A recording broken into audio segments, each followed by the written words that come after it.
Hello everyone, Assalamu alaikum. How are you all? I hope you are well.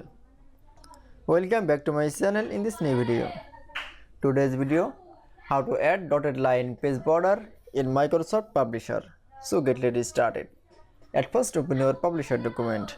In this video, I will show add dotted line page border. Now going to the insert menu option. Then for click. Then click for a draw text box. Now draw a all page and create text box. Then okay. Then add dotted line page border. Now going to the format menu option.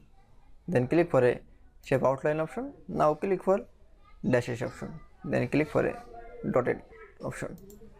Then again shape outline. Now click for a edit option. Now click for 6 page. That's it.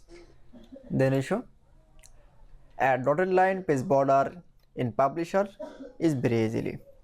I hope to enjoy the video. Please like, comment, share and subscribe my channel. Thanks for watching.